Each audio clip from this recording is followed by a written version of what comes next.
सोचिए कि इतना इंटरेस्ट जो सिंटा ने खोया है, क्योंकि अपनी एफडी तोड़ के सिंटा ने ये पैसे दिए, ये नहीं कि सिंटा के पास ऐसे पड़े हुए थे पैसे, इन्वेस्टमेंट्स तोड़ के दी गई थी। और ये सब होने के बाद फिर भी टाल मटोल चल रही थी। तो 3 तारीख को मैंने हमारा एक पीसी का ग्रुप है, उसमें एक मैसेज डाला कि हमें इमरजेंसी मीटिंग करनी है, क्योंकि जो हमने ड्राफ्ट बनाया है एमओयू का, सब मेंबर्स एक बार पास कर लें। हम लोग ये जो बोलते हैं कि मनमर्जी चढ़ती थी, नहीं, हमने कहा जब तक एक मेंबर एमओयू को देख के अप्रूव नहीं करता है तब तक हम एमओयू साइन नहीं कर सकते।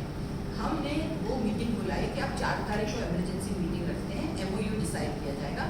और एक और वजह थी, हमें इमरजेंसी जनरल बॉडी मीटिंग करनी थी, ईजीएम जिसे हम कहते हैं, एक्स्ट्राऑर्डिनरी जनरल बॉडी मीटिंग। और वो इसीलिए ज़रूरी थी कि हमारे एजीएम के कुछ एक दो छोटे पॉइंट्स रह गए थे, क्योंकि हमें कहा गया था कि जब तक ईजीएम या एजीएम रेटिफाई नहीं करता है, कॉन्स्टिट्यूशन आपकी वैलिड नहीं होगी।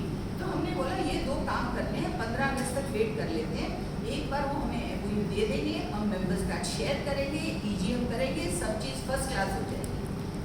4 और 3 तारीख को मेरे इस मैसेज में उपासना जी ने लिखा कि नहीं, I am very busy on the phone, I can not do this PC meeting. तो मैंने उनको बोला उपासना जी, इट्स वेरी इंपॉर्टेंट, आप फिजिकली नहीं आ सकते तो जूम पे आप ज्वाइन करिए ये मीटिंग, क्योंकि टाइम बहुत कम है, हमें ये बहुत ज़रूरी है एमओयू, क्योंकि हम उनको लेट भेजेंगे तो वो बोलेंगे आपकी वजह से डिले हुआ, इसीलिए हमने नहीं साइन किया। उन्होंने फिर भी मना कर दिया। और 4 तारीख को उन्होंने 5 की एक मीटिंग बुलाई, और जिसमें उन्होंने दोनों एमओयू का पॉइंट और ईजीएम का रखा ही नहीं, जो इटसेल्फ बहुत गैरकानूनी इसीलिए था क्योंकि जब एजेंडा बनाया जाता है, जनरल सेक्रेटरी को हमारी कॉन्स्टिट्यूशन ये हक देती है कि आप एजेंडा बनाएंगे with consultation, in consultation with the president. आप अकेले बना नहीं सकती हैं एजेंडा और लोगों को पेश कर सकती हैं। तो मैंने इमीडिएटली उसके रिस्पॉन्स में लिखा, Upasana you have miss the main things, जिसमें हम लोग ईजीएम इमरजेंसी पीसी मीटिंग करना चाह रहे हैं। बोले नहीं, अभी आपने लेट बोला है। उनको मैंने तो 3 तारीख को लिख दिए थे कि हमें पॉइंट्स चाहिए। बोली नहीं, ये पॉइंट्स उनके कुछ अलग ही, बिल्कुल ही अलग पॉइंट थे। ईसी की वर्किंग के ऊपर हमको डिस्कस करना है। ईसी की वर्किंग किधर से आगे बीच में, हम एमओयू की बात कर रहे हैं। तो उन्होंने अपने हिसाब से हमें किसी से ऑथेंटिकेट किए बगैर, परमिशन लिए बगैर फ्रॉम द प्रेसिडेंट एक मीटिंग अनाउंस की। एंड हम थोड़े हैरान हो गए उस मीटिंग में। जो मेंबर्स मतलब सालों में 1 या 2 बार आते हैं कभी मीटिंग में, वो सारी की पूरी उनकी वो टीम उस दिन उपस्थित थी जूम पे। फिजिकल कम थे, आई थिंक कुछ थे फिजिकल में, बाकी सब 1 2 3 4 5 6 7 8 9 10 11। ऐसी कभी भी टीम आई नहीं है जो इमरजेंसी मीटिंग के लिए। खैर, कट इट शॉर्ट, उन्होंने उसमें ये डाला कि हमें री इलेक्शन कराना चाहिए। फर्स्टली कॉन्स्टिट्यूशन में री इलेक्शन नाम की कोई प्रोविजन है ही नहीं। Raja ji, am I correct? There is no re election का प्रोविजन। री इलेक्शन कब होती है? जब एक तो कुछ बहुत गफला पड़ा हुआ कि इलेक्शन ठीक से हुई नहीं, कुछ फिक्सिंग हो गई हो, तो the council itself will say कि we are not satisfied with the result. But हमारी तो 1 मई 2024 में इलेक्शन हुई थी, तो उसका री इलेक्शन का सवाल ही नहीं होता था। एंड 1 मई 2027 में हमारी इलेक्शन थी। तो हमने उनको बोला, उन्होंने सबने, हमको ये कमेटी पे वो नहीं है, बहुत झगड़े होते हैं यहाँ पे, तो री इलेक्शन होनी चाहिए, तो जो इसके हक में है हैंड्स अप कर। तो सबने हैंड्स अप किया। तो हमने कहा 1 मिनट, आप वजह तो पूछिए क्यों ये लोग री इलेक्शन कराना चाह रहे हैं। नहीं, सबका कहना था कि बहुत इधर आर्ग्यूमेंट्स होती हैं, झगड़े होते हैं। अरे बट एग्जीक्यूटिव कमेटी जब डिस्कस करती है, कोई आपस में एग्रीमेंट डिसएग्रीमेंट सब होता है। आप हमारे इंडिया का पार्लियामेंट देखिए, जब हमें कोई डिसीजन देनी होती है, डिस्कशन तो होनी होती है। That is the idea of having executive committee, कि सबके पॉइंट ऑफ व्यू सुने जाएं और फिर डिसीजन वोटिंग करके की जाए। हम हमेशा ये प्रोसेस फॉलो करते आए हैं। तो उस दिन क्योंकि उनका पलड़ा भारी था, उन्होंने ये वोट करवा लिया कि हमें री इलेक्शन कराना है। हमारे ऑफिस ने बोला तो इसका मतलब ये कमेटी गिर गई है। बोले नो। तो उन्होंने बोला फिर आप लोग रिजाइन कर रहे हैं? बोले नो। फिर री इलेक्शन कैसे होगी अगर आप लोग रिजाइन भी नहीं कर रहे हैं? ये कमेटी भी नहीं गिर रही है, तो री इलेक्शन आप कैसे, बस सिर्फ ये नोट किया जाए कि री इलेक्शन होने वाली है और फिर सडनली वो बोलती हैं कि FWIC ही हमारी इलेक्शन कंडक्ट करेगी। हम लोग शॉक में चले गए, FWIC कंडक्ट करेगी, क्यों भाई? हमारी उनके साथ कुछ इस तरह का कनेक्शन है नहीं है। मोस्ट इम्पॉर्टेंट, उनके पास खुद को पावर नहीं है सिंटा के पर्सनल इंटरनल मामले में इंटरफेयर करने का। उनकी कॉन्स्टिट्यूशन में लिखा हुआ है कि they can not interfere in internal matters of any of the association. CINTAA को छोड़ के उनके पास बहुत सारी एसोसिएशन हैं, बट बार बार उपासना जी ने बोला नहीं नहीं, वो हमारी मदर बॉडी है, वो हमारे इलेक्शंस करेंगी। क्यों भाई? हमारे अपनी सिंटा के लोग इलेक्शन नहीं करवा सकते, सालों साल करा रहे हैं, इस बार आपको फाइल्स क्यों चाहिए है इलेक्शन करवाने के लिए? और फिर उन्होंने बोला हमने एक कमेटी भी बना ली है, इलेक्शन काउंसिल भी डिसाइड कर लिया, उन्होंने कुछ नाम बोल दिए। तो ये बहुत देर से उनकी तैयारी चल रही थी। सच बात तो ये हमें काफ़ी देर से अफवाह मिल रही थी कि ये लोग ये कमेटी गिराने की कोशिश कर रहे हैं, और हमने कभी सीरियसली लिया नहीं। कभी तक 7-8 महीने तो बचे हैं। उस दिन जब एक एक करके सबने बोला हाँ हमें चाहिए है, हम सब senior actors, Padmini ji, myself, Paintal ji, Rakesh Bedi ji, सब ने रिक्वेस्ट किया कि अभी 15 अगस्त तक वेट कर लीजिए, आज 5 तारीख है, 10 दिन की बात है। इतनी कोई सी आग तो लग नहीं रही कि कल इलेक्शन होनी चाहिए। आप प्लीज़ वेट कर लीजिए, जब हमारे मेन मुद्दे MOU जब हम इतने सालों से ट्राई कर रहे हैं, उन्होंने नहीं मानी ये बात। और मैंने यहाँ तक कहा कि अगर आपको लगता है री इलेक्शन होनी चाहिए, 15 अगस्त के बाद हम आपके साथ जुड़ के बोलेंगे री इलेक्शन होनी चाहिए। बट आप अभी तो 10 दिन की बात है, आप मेंबर्स का सोचिए, उनके हित का सोचिए।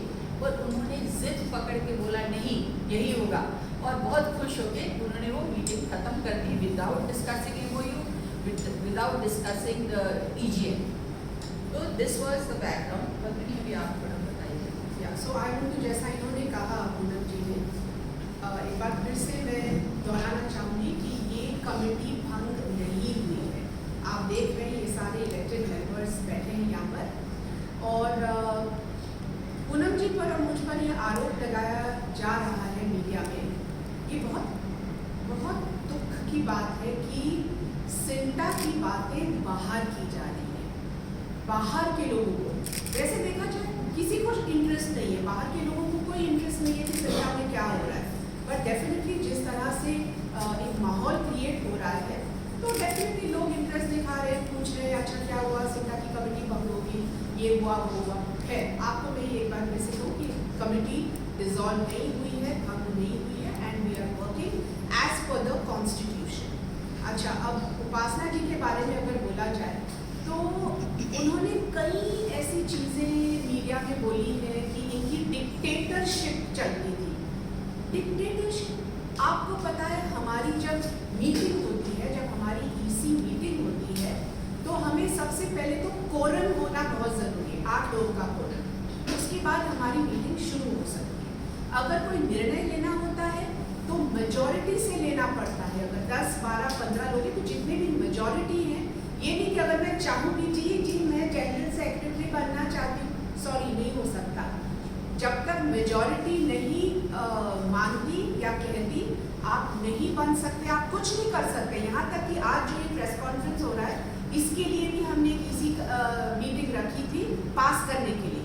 मैं खड़े होकर नहीं डिसाइड कर सकती कि मैं हम लोग को प्रेस कॉन्फ्रेंस रखना है, नहीं कर सकती। am I right? हम लोगों ने मीटिंग रखी थी और इसको पास कराया था।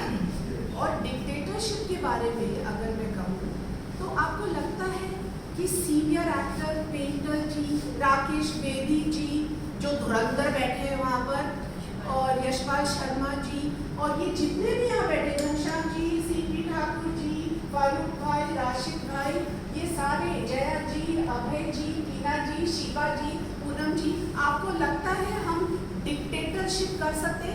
और बोलते हम जो लोग मतलब वो चाहते हैं कि सारे यस मैडम करें, ये यस मैडम वाले दिखते हैं आपको? इनका अपना दिमाग नहीं है? देखिए, हम सब यहाँ आए हैं सिंटा के मेंबरों का भला करने। पूनम जी के पास और मेरे पास सबसे पहले आए थे मनोज जोशी जी और प्रीति जी। उन्होंने हमसे कहा कि सिंटा में बहुत प्रॉब्लम्स चल रही। मुझे उस वक्त या पूनम जी को भी हमें कुछ कुछ आइडिया नहीं थी सिंटा में क्या हो रहा है, सिंटा में क्या चल रहा है। हम पहले से लाइफ मेंबर हैं, तो पहले तो काफ़ी मना किया, फिर उन्होंने बहुत आकर कहा आपको कुछ नहीं करना है। ये बात सुनिए, उन्होंने ये कहा आपको कुछ नहीं करना है, आपको बस साल में 3 मीटिंग अटेंड करनी है, बाकी हम संभाल लेंगे, ठीक है। तब हम समझे नहीं बाकी हम संभाल लेंगे का मतलब क्या वो था? क्या मतलब था? वो चाहते थे वही संभाले और हम लोग सिर्फ एक ग्लैमरस फिगर आके पपेट्स मैंने ये भी कहा है इसी में कि कुछ लोग चाह रहे थे कि हम पपेट्स बनकर रहे थे। तो फिर उन्होंने कहा हम टीम बना रहे हैं। मैंने कहा टीम बना रहे तो हम पूनम जी को भी रिक्वेस्ट करते क्योंकि मेरी दोस्त है, तो हम एक साथ काम करेंगे। तो पूनम जी के पास गए तो इन्होंने भी हामी भरी उसमें, और उसके बाद हम खैर जीत कर आए और वोटों से जीत कर आए, और फिर हम सब एक जगह मिले और हमने सोचा कि अच्छा प्रेसिडेंट किसको बनाया जाए, और ये किसको बनाया जाए, वो किसको बनाया जाए। हमें कुछ आइडिया नहीं था। जो वो बोल रहे थे अच्छा प्रेसिडेंट पूनम जी आप बन जाइए, ठीक है, आप ये बन जाइए, आप वो बन जाइए। उन्होंने ऑफिस बेयरर्स वो नियुक्त कर लिए। Everything was decided by Preeti सबूजी एंड मनोज जोशी। हमें तो पता भी नहीं था कि 7 ऑफिस बेयरर्स होते हैं। We had zero clue. We knew कि कोई प्रेसिडेंट होता होगा, जनरल सेक्रेटरी, फिर ट्रेजरर मैं आपकी vice president, joint secretary, senior joint secretary, ये सारे जो पोस्ट हैं ये हमें पता ही नहीं था। बट उन्होंने डिसाइड किया, हमने ऑब्वियसली बिकॉज हम सब काम करने के लिए आए थे, तो हम सब we were on the same line, सब एक ही साइड पे थे। तो फिर हम जब ऑफिस आए, जब हमने देखा कि अच्छा ये ऑफिस है और ये चीज़ें हैं, ये बातें हैं, सबसे पहले तो उनकी कोशिश ये थी कि जो स्टाफ, सतीश वासन जो हमारे CEO यहाँ बैठे हैं, पूजा, श्वेता, अक्षय जो हमारे अकाउंटेंट हैं, इनको बाहर करो। पूनम जी ने और हमने कहा कि नहीं, हम तो अभी आए हैं, हम तो कुछ पता ही नहीं, पहले हम सीख लें, हम समझ लें क्या हो रहा है, क्या है सेंटा, क्या है उसका कॉन्स्टिट्यूशन, क्या करना है, क्या नहीं करना है। तो ये इसके बाद फिर हम शुरू हुए काम करने, और फिर 3 बार नहीं, हम कम से कम नहीं तो 300 बार मिनिमम सेंटा के ऑफिस में गए, मीटिंग्स अटेंड की। और ये सिर्फ EC मीटिंग्स नहीं होती है, हमारी केयर मीटिंग्स होती है, स्क्रूटिनी मीटिंग्स होती है, डिस्प्यूट्स होते हैं, और मीडिया मीटिंग होती है। अच्छा मीडिया को लेकर, मीडिया की चेयरपर्सन मैं हूँ, तो मेरे बारे में फिर ये कहा गया है कि मीडिया की चेयरपर्सन तो पद्मिनी जी है। तो देखिए कहने के लिए एक्टिंग एक्टर तो हम सब हैं, तो मैं भी किसी भी तरह अपने आप को बता सकती हूँ ना, समझा सकती हूँ, लेकिन यस मैं चेयरपर्सन हूँ। लेकिन हम मेंबरों का सोचें या अपनी EC मेंबरों का सोचें कि भाई EC मेंबर का फोटो आए, इसका मेरा आए, इसका आए, उसका आए, नहीं। मैं इस बात की सफाई देना चाहूँगी कि सिर्फ एक पोस्ट को लेकर जब मैंने मना किया था, हमारे एक और मेंबर है जिनका अभी मैं नाम लेना भी नहीं चाहूँगी क्योंकि मैं अपना मुंह खराब करूँगी, उन्होंने कहा कि ठीक है आप एक काम कीजिए, वो भी मीडिया कमेटी में, ठीक है आप मेरा फोटो बिल्कुल मत डालिए, सुनिए आप तेजस भाई आप मेरा हटा दीजिए। मैंने कहा मर्जी है आपकी, हम मेंबर्स की फोटोज डालेंगे, उनको खुश करना है। जो कैंप्स हमने रखे थे उनकी शक्लें दिखनी चाहिए। उन्होंने इतनी मेहनत करके दूर दराज से आए हैं लोग, मीरा रोड, भाईंदर, यहाँ वहाँ सब जगह से आए हैं आपकी कैंप के लिए, तो उनको हम एनकरेज करेंगे ना कि हमारी फोटो लेके बैठेंगे। हाँ अगर पूनम जी और मैं किसी मिनिस्टर से मिलने गए और हमने फोटो ली तो ऑब्वियसली वो हम दिखाएंगे, वो तो खैर आगे पूनम जी बताएंगे कि हमने क्या क्या काम किए हैं। 2024 में हमने RK का शो किया। अब उन्होंने ये भी कहा, क्योंकि ये प्रेस की बात हो रही है, मीडिया की बात हो रही है, इसलिए मैं इस बात को छेड़ रही हूँ कि हेमा मालिनी जी के शो में 3:30 बजे का प्रेस कॉन्फ्रेंस अनाउंस किया। यस आप सब कितने बजे आए थे? 3:30 बजे आए थे ना पूनम जी? 3:30 बजे आप भी 2:30 बजे है ना, क्योंकि ये अभी ज्वाइन किए हैं इन्होंने, ये जितने भी बाकी और नए इंडक्टेड मेंबर्स हैं हमारे इलेक्टेड मेंबर्स। तो 3:30 बजे का टाइम दिया था। तो सिंटा की जो बात होगी कि सिंटा को 5 लाख दे रही है हेमा जी और सिंटा के लिए क्या होने वाला है, और जो भी हो रहा था, जो भी बात होनी थी, और वो जो चेक देने वाले थे वो सिंटा के टाइम पीरियड में होने वाला था। अब उसके पहले सिंगर्स को बुला था, सिंगर्स का क्या लेना देना, सुरेश वाडकर जी आए थे, अनु मलिक जी आए थे, शबीर भाई आए थे, तो उनका क्या लेना देना सिमटा से, राइट? उनका तो वो तो Hema Malini diamond jubilee show होने जा रहा था, तो वो तो अपने इंटरव्यूज देने आए थे, तो वो 12:30 1-1:30 बजे जो भी आए, तो वो ये ऐसा दिखाया जा रहा है मीडिया में कि जैसे हमने उनको लॉक करके रखा था, उनके सामने उनके सामने से मीडिया को छुपाया था। मतलब ये ऐसी छोटी छोटी बातें सुनते हैं तो इतना बुरा लगता है, शर्म आती है। और ये भी कहा गया है कि पूनम जी और पद्मिनी जहाँ जाते हैं तो वहाँ हमारी फोटो कट करके प्रेस में दी जाती है। आप पर हमारा इतना जोर है, प्लीज क्या मैं आप लोगों को बता सकती हूँ कि हमारी ही फोटो डालिए, सबको काट दिया, इनको काटिए, सिर्फ हमारी डालिए। अगर हम लोगों का इतना जोर होता आप लोगों पर, प्रेस पर, तो हम कहाँ से कहाँ पहुँचते। ओके, ये आप सब जानते हो, ये समझदार जानते हैं, पर आप चाहे कुछ भी बोले। फिर ट्रेजरर की बात वो कह रहे कि उनको भी कुछ बताया नहीं जाता था या उनको बोलने नहीं देते थे। और एक इंटरव्यू में मैंने ये भी देखा कि उन्होंने कहा मैं हॉस्पिटल में था और मुझसे उसमें मुझे क्या कहते हैं, चेक साइन करवाए, हॉस्पिटल में भेजकर चेक साइन करवाए।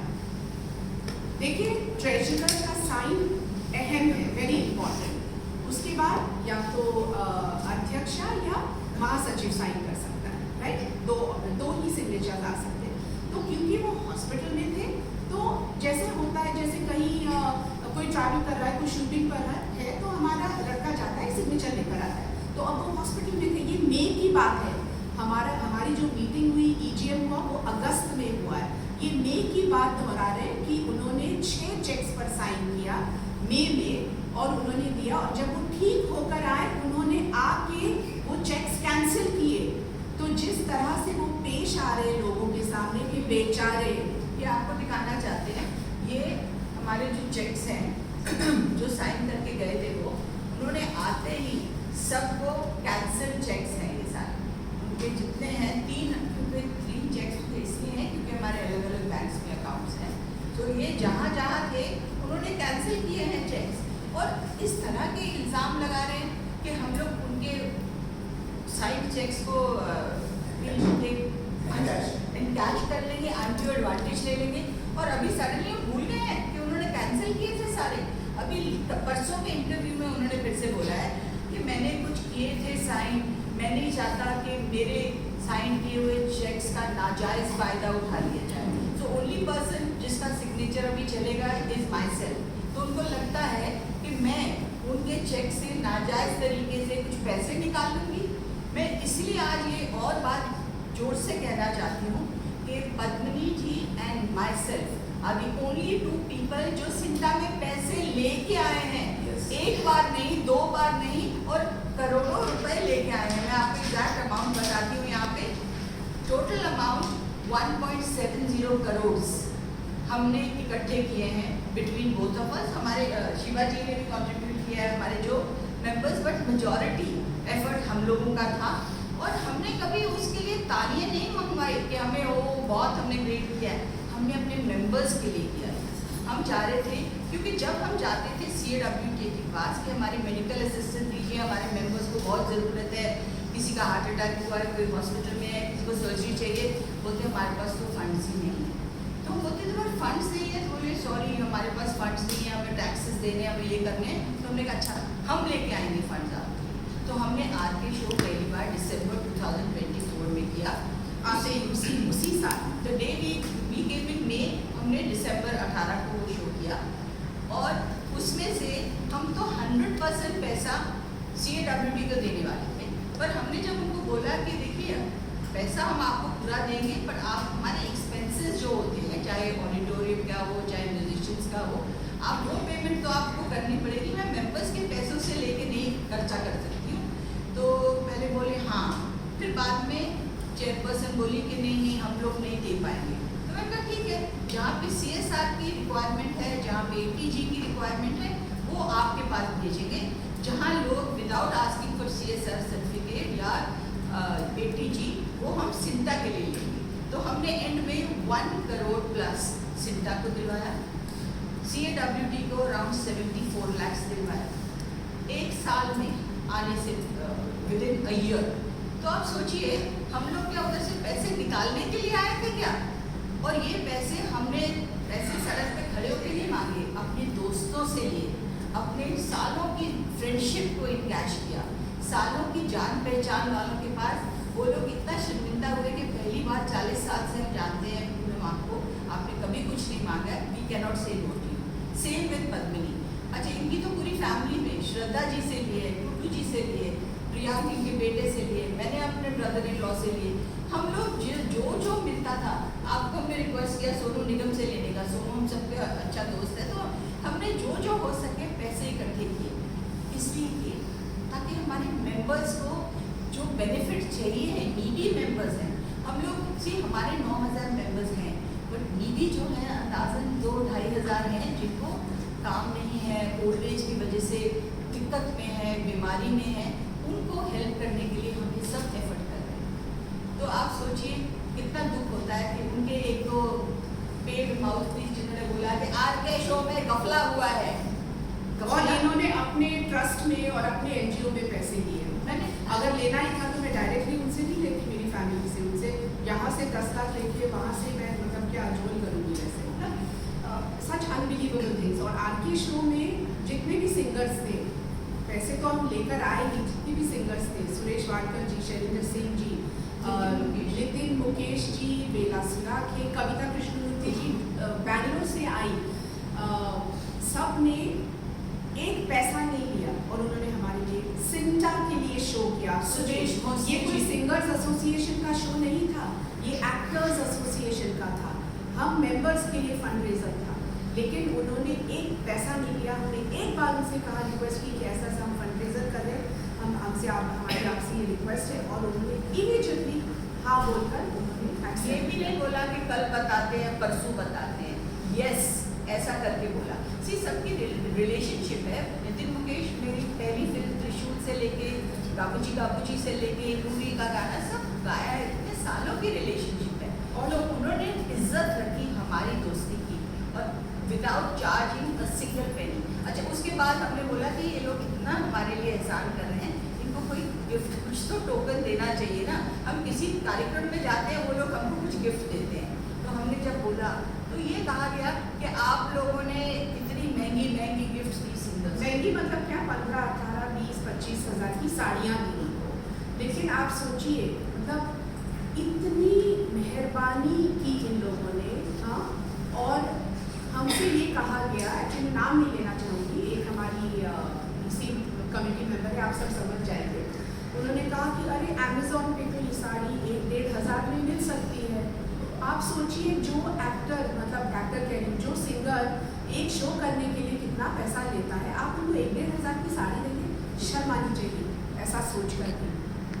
और ये जो एक और इंटरव्यू में, उसी इंटरव्यू में या पता नहीं किसी और इंटरव्यू में मैंने देखा कि बार बार ये, मैं हेमा मालिनी जी का शो इसलिए कह रही क्योंकि अनिरुद्ध चावला मेरे पास आए कि मैं ऐसा शो करना चाहता हूँ, हेमा मालिनी डायमंड जुबली, तो मैं चाहता हूँ कि आप as a singer on board आए, क्योंकि मैंने हेमा जी के साथ 2 फिल्में की थी, तो आई वॉज वेरी हैप्पी। मैंने कहा बिल्कुल।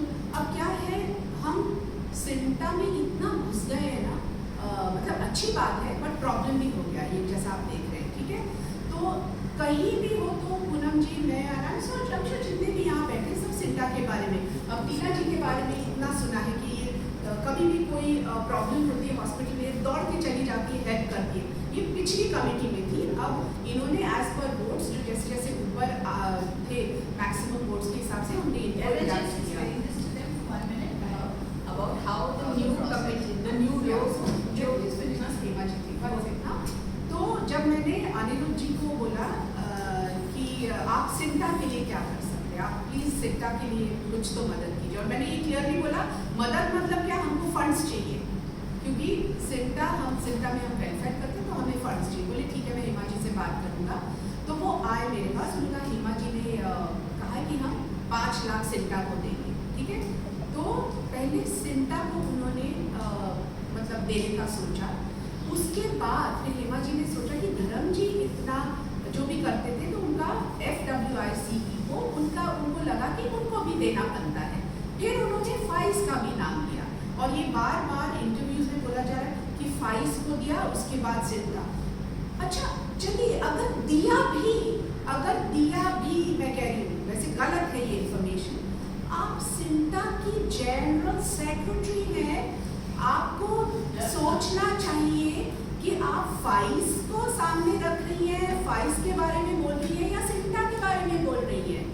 तो और ये सारी चीज़ें जो मीडिया में, अब जैसे आज ये हमारा जो प्रेस कॉन्फ्रेंस हो रहा है, फिर से मैं कह रही हूँ बहुत दुख हो रहा है हमें कि हमें ये सब चीज़ें बोलनी पड़ रही हैं, लेकिन हम मजबूरन ये सब कर रहे हैं।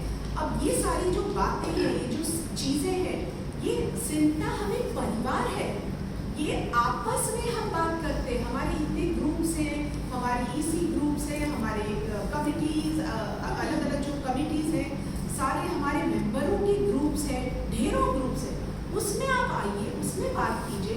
EGM, अच्छा वो कह रही है कि कमिटी डिसॉल्व हुई है, लेबर कमिश्नर ने लेटर लिखा है कि ये EGM नहीं कर सकते। बताइए, प्रूफ दीजिए, साबित कीजिए कि उन्होंने कहा आप नहीं कर सकते। आप इतना कॉन्फिडेंटली बोल रहे हैं और जो कागज़ आप दिखा रहे हैं यहाँ वहाँ, जो रेजिग्नेशन के कागज़ आप दिखा रहे हैं, तो आप ये भी दिखाइए ना कि कहाँ ट्रेड रजिस्ट्रार से आपको ये लेटर मिला है कि आप ये EGM नहीं कर सकते और आपकी कमिटी डिसॉल्व है। उन्होंने कहाँ ये घोषित किया, दिखाइए, साबित कीजिए। आप लोगों को दिखाया है ना, मीडिया में दिखाया, तो हमें दिखाइए, आप सबको दिखाइए, आप मांग कीजिए। और बार बार फाइज को आगे कर रहे हैं। आई डोंट नो, फेडरेशन, जो हमारी फेडरेशन को उपासना जी हमेशा आगे रख रहे हैं, बोल रही है फेडरेशन ये करेगी, फेडरेशन करेगी वो, और फेडरेशन चिट्ठियाँ लिख रही है, हमारे स्टाफ को चिट्ठी लिख रही है कि आप अपना लिस्ट बताइए, कॉन्टैक्ट्स बताइए हमारे को। फिर हर जगह चिट्ठियाँ, लेबर कमिश्नर को भी वो लिख रहे हैं चिट्ठियाँ, हम सबको चिट्ठियाँ लिख रहे हैं। फाइज हम ना लेना ना देना हमारे अफेयर्स में इन्वॉल्व हो गया है। और दूसरी चीज़, हमने जो EGM की है उसमें हमने एक और बात, FWICE का कोई अधिकार नहीं है सिंटा पर। हमारा अपना संविधान है, हमारा अपना कॉन्स्टिट्यूशन है, उसमें FWIC या किसी भी एसोसिएशन का नाम नहीं है। जो भी निर्णय लिए जाएंगे वो हमारी जनरल बॉडी डिसाइड करेगी। हम चाहे अगर EC में भी कोई बड़ा निर्णय लेना हो तो हमें AGM या EGM में पास करना होता है। सो मेन चीज़ उन्होंने जो हमें सबसे ज़्यादा दुख हुआ कि बहुत गलत बात उन्होंने की, उन्होंने हमारे सारे बैंक अकाउंट्स फ्रीज कर दिए। ऐसी हालत की कि अभी कुछ दिन पहले हमारे किसी मेंबर ने एक वॉइस मैसेज डाला है कि अभी हम चाय पीने जाते हैं ऑफिस में तो बोलते हैं दूध नहीं है वहाँ पे। ऐसी बात है ना, इट्स वेरी सैड कि सिंटा जैसी ऑर्गेनाइजेशन, और हम लोगों ने जो पिछले 2-2.5 साल में फाइनेंशियल हेल्प की है सिंटा को, पैसे लेके आए हैं, हम लोग वहाँ चुराने के लिए आएंगे। और दीपक पराशर जी ने कहीं बोला है कि I have to protect CINTAA money, और आज उपासना जी ने कोई नया डाला है कि मैं आपके पैसों को बचाना चाह रही हूँ, इसीलिए मैंने ये किया है। किससे बचाना चाह रही हैं आप? जो लोग ला रहे हैं पैसे उनसे बचाना चाह रही हैं? आपने 2.5 साल में कितने पैसे लाई हैं आप बताइए। I want to ask Upasana Singh and Deepak Parashar, हाँ मे भी 50,000 दीपक पराशर हमारे RK शो के लिए, क्योंकि हमने प्लेटफॉर्म दिया उनको, और कि आप लोग प्लीज़ इस प्लेटफॉर्म पे लोगों को रिक्वेस्ट करिए वो थोड़ा पैसा लेके आए। आई डोंट नो, उपासना सिंह भी शायद 1 लाख लाई होंगी, लाई थी, I am not so sure. But मेरा कहने का ये मतलब है कि हम लोग यहाँ 1.5 करोड़ रुपए ला रहे हैं और आप बोल रही हैं, सिंटा मेंबर्स को अपील कर रही है कि मैंने आपके पैसे बचाने के लिए ही फीस किया है। अभी जो हमारे एक्टर्स को मेडिकल हेल्प की ज़रूरत है, पिछली केयर कमेटी में कितने लोगों की रिक्वायरमेंट्स थी? 9-10 लोगों को फाइनेंशियल हेल्प की ज़रूरत है। किसी को हॉस्पिटलाइजेशन में, किसी को कैटरैक्ट के लिए, किसी को जो भी जेन्युइन इश्यूज होते हैं। We don't have the money, we can't sign now because they have frozen our accounts. और ये चिट्ठी ब्लैंक पेपर पे जाके आप देखिए, आप ये ऑथेंटिसिटी इन लोगों की देखिए, ये ब्लैक पेपर में जाके बैंक मैनेजर को इस कागज़ पे साइन करके लिख के आए। ये देखिए पेपर, ना लेटर हेड में नाम है ना कुछ है, और यहाँ पे साइन करके उपासना सिंह डेबिट फ्रीज ये कराने के लिए subject is request for freezing of CINTAA bank accounts. Her bank में जाके दीपक पराशर जी ने और उपासना सिंह जी ने फाइल्स के साथ मिलके ये चिट्ठियाँ भेजी हैं कि इनका अकाउंट फ्रीज कर। अच्छा, उनसे बार बार ग्रुप्स में पूछा जा रहा था, कहा जा रहा था आप आइए EGM। अच्छा, बाय द वे EGM हमारा बहुत ही स्मूथली चला और सक्सेसफुल रहा। कम से कम नहीं तो 400 450 हमारे मेंबर्स उस दिन आए। उनको भी फोन्स गए थे कि आप क्यों जा रहे हैं, आप मत जाइए, ये इलीगल है, ये है वो है, सामने की पार्टी। लेकिन आए जितने भी आ सकते, इतनी बारिश हो रही थी उस दिन फिर भी, और हमें पूरी मतलब आई वुड से ऑलमोस्ट अगर नॉट 100% 99% का हमें सपोर्ट था। शायद 1-2 लोग होंगे उनकी तरफ से, बट ऑलमोस्ट 100% हमें सबका सपोर्ट रहा। और उस दिन हमने सब हमारे जो दिस यू वांट टू से और द न्यूली इंडक्टेड मेंबर्स। सो आपको थोड़ा सा प्रोसेस बताते हैं कि जब 2024 में इलेक्शंस हुई थी, there is a list 1 2 3 4 number जो 15 तक होते हैं, they are counted as the elected EC members. उनमें से कोई रिजाइन करता है तो जो 16वें नंबर पे था वो ऊपर आ जाता है, तो फिर 17वें नंबर पे इस तरह प्रोसेस है कि जो नीचे नीचे है वो ऊपर आएंगे।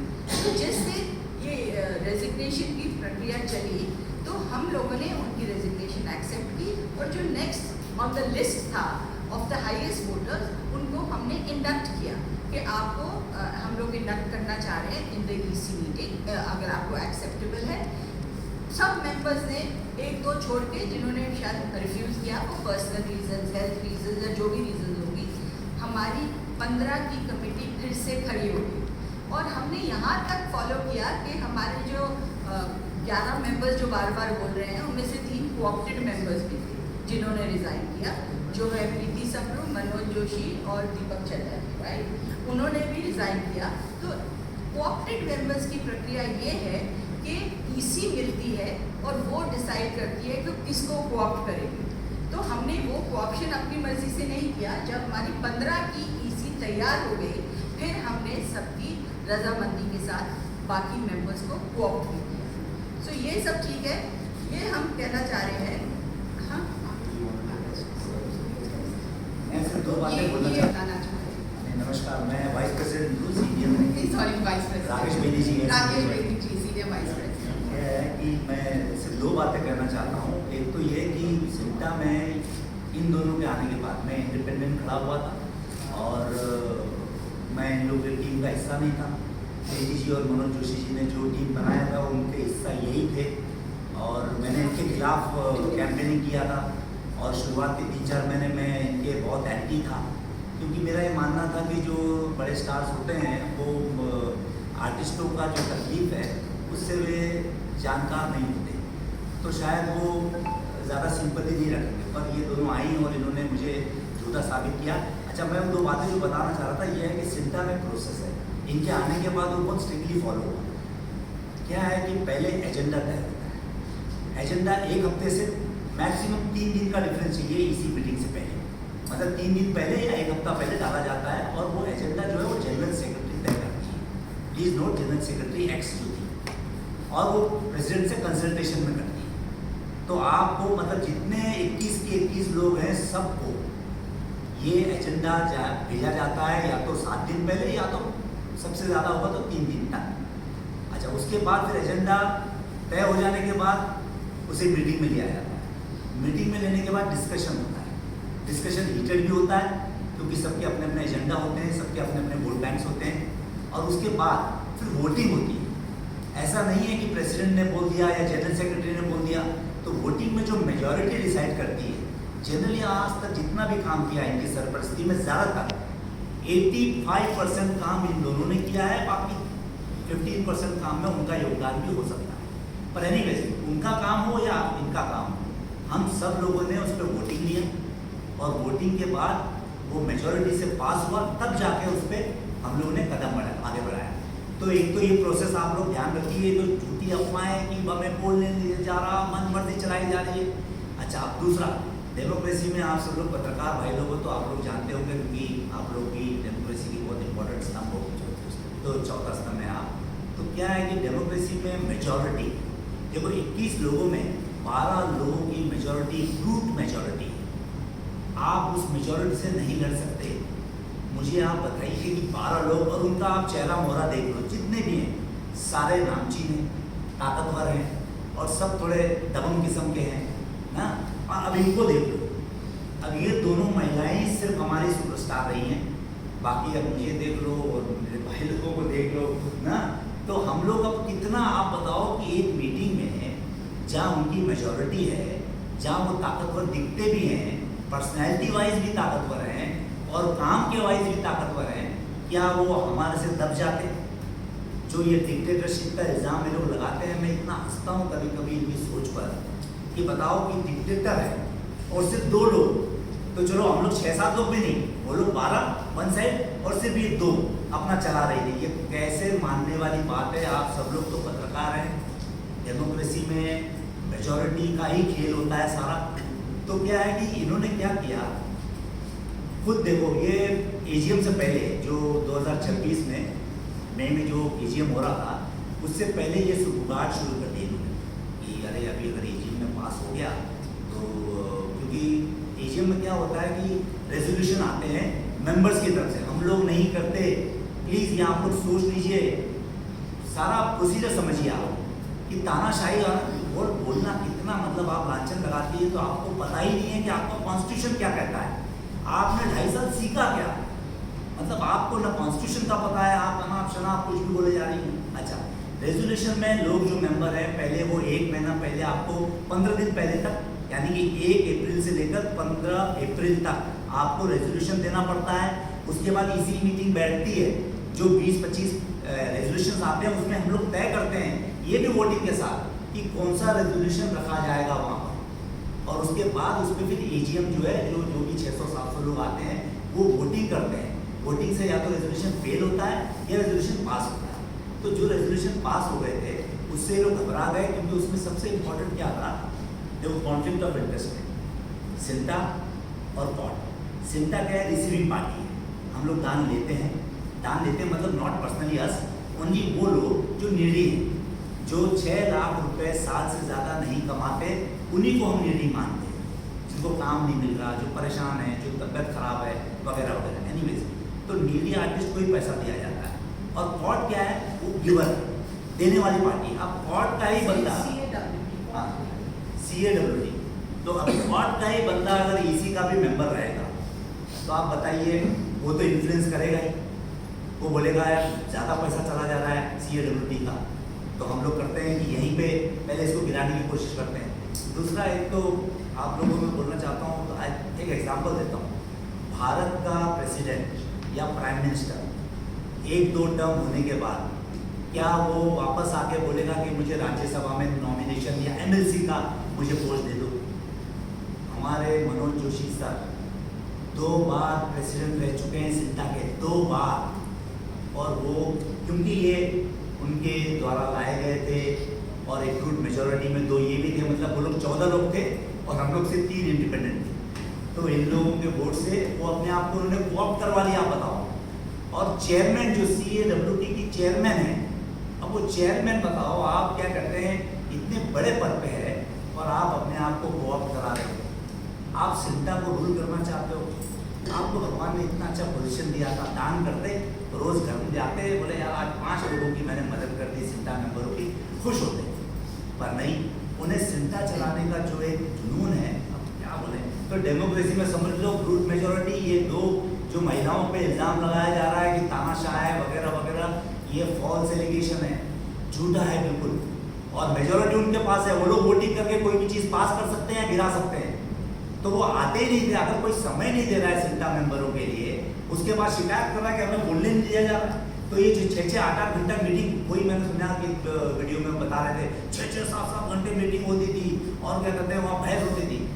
आप या तो बोलने नहीं दिया जा रहा है, सच हो सकता है, या 6-7 घंटे आप एक अकेले, ये दोनों तो बोल नहीं सकते ना 6-7 घंटे। यही बोलते जा रहे हैं 6 साल करते हैं। हाँ, तो आप लोग मतलब क्या है, public से सीधे हैं।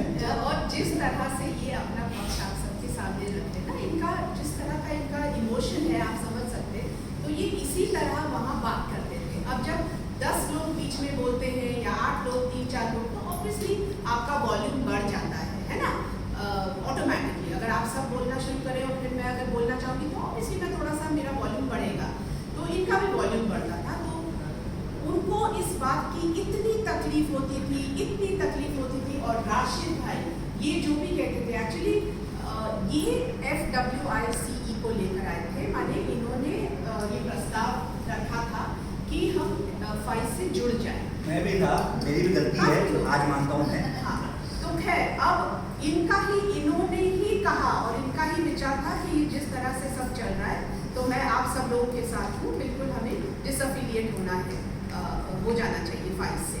तो खैर वो तो हो गया, वो निर्णय वो ले लिया हम सब ने। तो कहने का ये तात्पर्य है कि पूनम जी से जब राशिद भाई बात करते थे तो वो कहती थी मुझसे बात कीजिए, बोले मैं चेयर से बात कर रहा हूँ। राशिद भाई कहते थे मैं चेयर से बात कर रहा हूँ, मतलब पूनम जी जो अध्यक्षा है ये चेयर, मैं चेयर हूँ, मुझसे बात कीजिए। उन्होंने कहा नहीं, आप चेयर नहीं है, पूनम जी चेयर है। उन्होंने 2-3 बार, अब कॉन्स्टिट्यूशन के बारे में उन्होंने जब पढ़ा ही नहीं, उनको पता ही नहीं क्या है कि उसमें क्या लिखा है, चेयर कौन है यही उनको पता नहीं, तो आप समझ सकते हैं।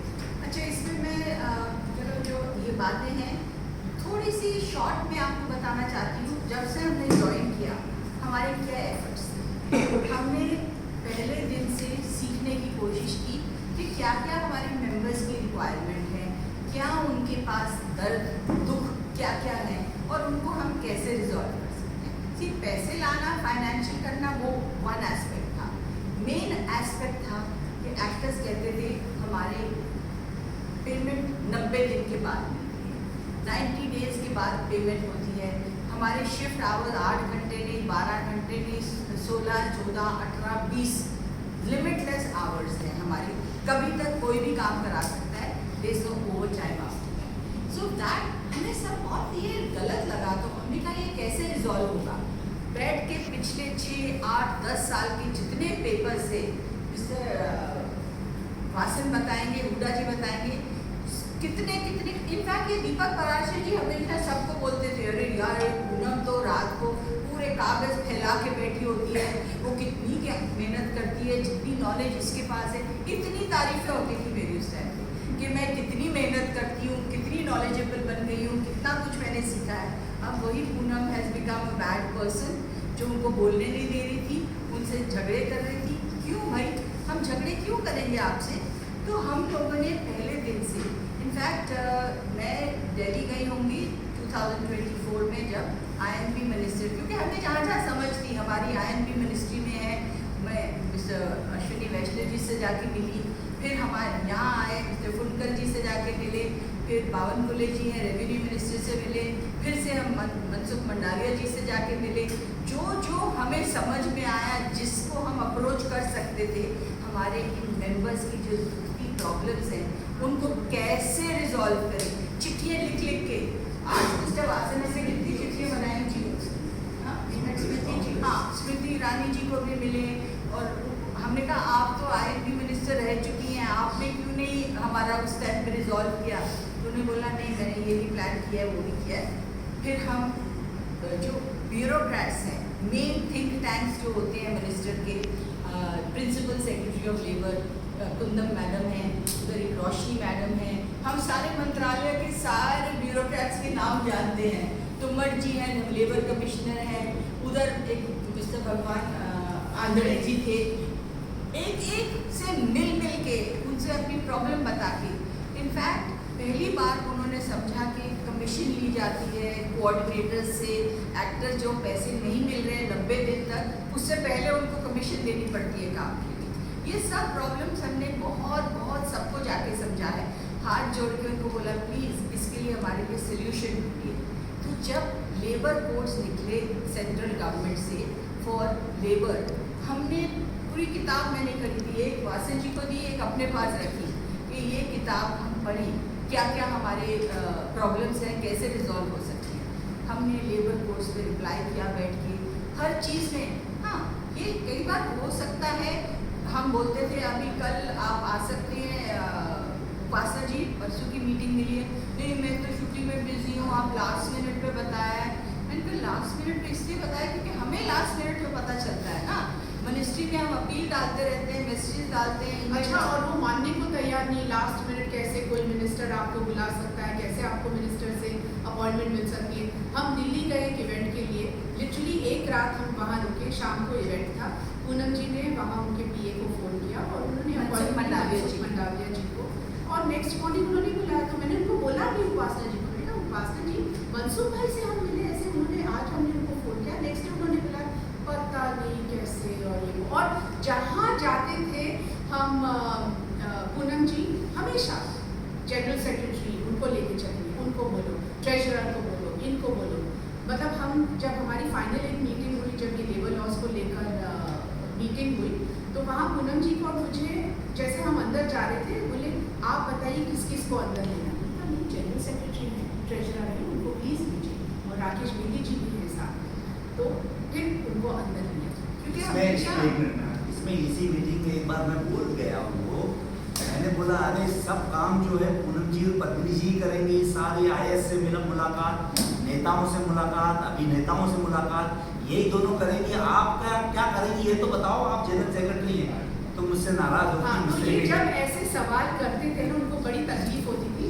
तो बेसिकली क्या है कि वो सिर्फ और सिर्फ, देखिए मिनट्स है ना, हमारी EC कमेटी हो जाने के, मीटिंग हो जाने के बाद मिनट्स बनती है ना, तो मिनट्स के लिए सिर्फ और सिर्फ इन्होंने क्या बोला और राशिद भाई ने क्या बोला, यही ढूंढने वो जाती थी, और यही लिखो आप मिनट्स में, यही वर्ड टू वर्ड लिखो। आप ये सब करने आए हो सिंटा में, या मेंबरों की मदद करने आए हो? मैंने उनको बहुत बार समझाया मिनट्स का मतलब क्या होता है। आपका एजेंडा पॉइंट 1 है, उस पर डिस्कशन हुई, उस पर ये डिसीजन हुई। एजेंडा 2 ये, आप 12 पेजेस एक पे मैंने ये बोला, उसने ये बोला, उसने ऐसा कह दिया, फिर मैंने ये बोला, फिर उसने आवाज़ रेज की, फिर झगड़े हुए, ये क्यों लिख रहे हैं आप मिनट्स में? ताकि 2030 में जब कोई पढ़ेगा हमारे मिनट्स, ये देखेगा। हम लोग जब पीछे मिनट्स देखते हैं कि सुशांत सिंह ने क्या, हमारे जो जनरल सेक्रेटरी थे सुशांत सिंह एक्टर, उन्होंने जो चीज़ें लिखी हम अभी भी रेफर करते हैं कि उन्होंने कहा था इस बिल्डिंग का नाम सिंटा टावर था, रहेगा और हमेशा है और रहेगा, राइट? तो हम रेफर करते हैं। अगर हम ये बोले उसने ये बोला, इसने बोला, उसने बोला, उसने झगड़ा किया, ऐसी बातें थोड़ी होती हैं मिनट्स में। हम बार बार बोलते थे कि प्लीज़ मिनट्स का मतलब आप समझिए। Minutes are only suppose to minute what discussion and decisions took place, but नहीं मानती थी उनको, मेरा ये वर्ड नहीं लिखा तुमने, मैंने ये कहा था। और उनको हम दोनों से इतनी प्रॉब्लम हो रही थी, इतनी प्रॉब्लम हो रही थी कि हमने जब 2 साल का 3 साल किया, जब हमने AGM में ये अमेंडेड है, ये पास किया, उसको लेकर उन्होंने कंप्लेंट डाली, और उसमें से हमारी एक मेंबर है प्रीति सप्रू जी, जो एक्चुअली कोऑप्टेड मेंबर हैं सिंटा की और CAWT की चेयरपर्सन, उन्होंने भी साइन किया। एंड अगेन हमारे संविधान में कुछ क्लॉजेस है कि आप कुछ भी करने से पहले कमिश्नर रजिस्ट्रार में जाने से पहले आपको डिस्कस करना पड़ता है, कि वो सब इंट्रिकसीज में आपको बताना नहीं चाहती। उन्होंने यहाँ तक ट्राई किया कि 3 साल का 2 साल किसी भी तरह किया जाए ताकि पूनम और पद्मिनी यहाँ से हट जाए, लेकिन वो अमेंडेड था, ऑब्वियसली उनके फेवर में गया नहीं, हमारे फेवर में हुआ। तो अब उन्होंने ये नया रूप लिया। 15 अगस्त को जो EGM हमने रखनी थी, उससे पहले उन्होंने ये पूरा ड्रामा किया। अच्छा, बार बार कहा जाता था मैं लेके आई थी पद्मिनी को, पूनम को मैं लाई थी, ठीक है हमें लाई थी, वी आर वेरी ग्रेटफुल कि हमें इतने हमारे फेलो एक्टर्स की प्रॉब्लम समझने में बहुत हेल्प हुई, लेकिन कठपुतलियाँ नहीं हैं हम उनकी कठपुतली बनने के लिए नहीं आए थे, और उन्होंने सोचा था हमें लेके आए हैं, हम इतने एहसान से दब जाएंगे कि हम जो बोले खड़े हो जाओ तो खड़े, हाँ तो हाँ। अभी उनको कितनी डिटेल्स बताएं। एनीवे, जो मोटी मोटी बातें आपसे हमें कहनी कि 1-2 चीज़ चीज़ें और कहनी है। हमने जो कोशिश की करने की अच्छा करने की हमारे मेंबर्स के लिए, हम SOPs जो बोलते हैं, timely payment, shift hours, conveyance, ये जो जो चीज़ें थी हम उसके लिए कंटिन्यूसली 1.5-2 साल से लगे हुए थे। साथ साथ हमारे कुछ मेंबर्स बोल रहे हैं, देखिए टाइमली पेमेंट तो तब मिलेगा ना अगर काम होगा, काम ही नहीं होगा तो पेमेंट कहाँ मिलेगी, शिफ्ट आवर्स तब होंगे, आप लोग प्लीज़ हमारे लिए कुछ कास्टिंग करिए। हमने कहा सिंटा के संविधान में कास्टिंग नहीं लिखी हुई है, हम नहीं कर सकते। फिर भी कई मेंबर्स बार बार गुहार लगाते थे कि प्लीज़ आप कास्टिंग करिए। हमने कहा चलो ठीक है, करते हैं हम कास्टिंग। हमने कास्टिंग डायरेक्टर अपॉइंट किया। हमने कहा कि लेट अस ट्राई, पहली बार, आज तक नहीं हुआ ना 1958 से अभी तक, let us do it in 2025 में हमने निर्णय लिया कि चलो कास्टिंग भी शुरू करते हैं। फिर हमने उसका, आज मॉडर्न ज़माना है, पोर्टल्स हैं, इंटरनेट पे हर चीज़ अवेलेबल है। हमारे जो तेजस गांधी जी हैं जो हमारी वेबसाइट और सब देखते हैं, हमने उनको बोला एक पोर्टल बनाइए जिसमें हमारे सारे मेंबर्स का डेटा, उनकी वर्क लिंक्स, वो कोई भी प्रोड्यूसर हो वो देख सकेगा इस एक्टर ने क्या काम किया हुआ है, उसकी हाइट क्या है, उसकी एज क्या है, उसकी अलग अलग लुक्स क्या है। हमने ये पूरा एफर्ट किया, पोर्टल बनाया, कास्टिंग डायरेक्टर रखा। साथ साथ में मैंने मुकेश छावरिया जी तो आप सब जानते हैं, बहुत ही सीनियर कास्टिंग डायरेक्टर हैं, पर्सनल दोस्त भी हैं। मैंने उनको रिक्वेस्ट किया, ऐसे मुकेश जी प्लीज़ हमारे मेंबर्स को आप काम दीजिए ना जहाँ तक हो सके।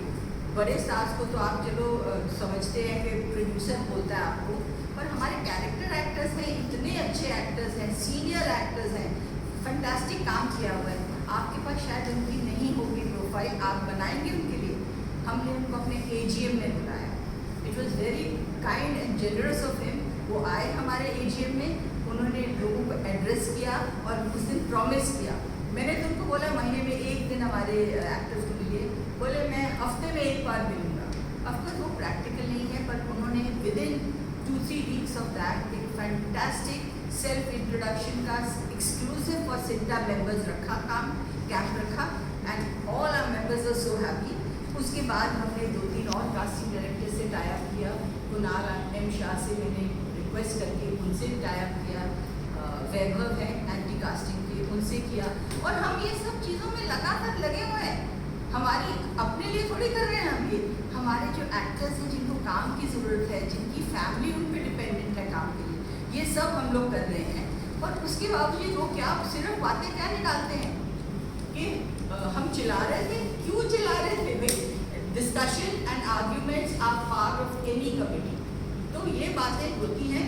एंड ऑल्सो एक और उनके इंटरव्यू में उपासना जी ने कहा कि ये जो स्टाफ है ये सिर्फ पद्मिनी और पूनम का ही सुनते हैं, और उनका इंक्रीमेंट किया है 7%, जिसमें वो भी थी मेजॉरिटी से ये पास किया गया।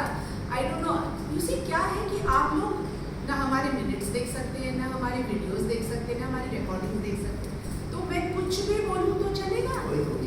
वो एजेंडा उन्होंने बनाया, वो एजेंडा इसी में रखा। एग्जैक्टली, और ये सारा कुछ एज अ जनरल सेक्रेटरी उन्होंने पास किया था।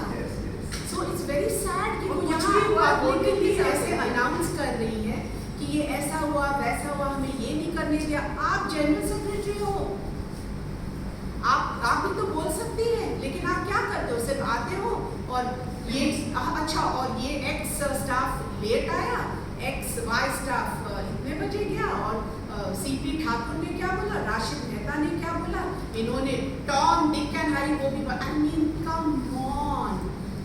हम लोग बोलते हैं ना कि नहीं हम किसी एरे गैरे को नहीं दिखाने देते या देखने देते हैं, that means Tom Dick and Harry हमें गाली दी। ये गाली है क्या?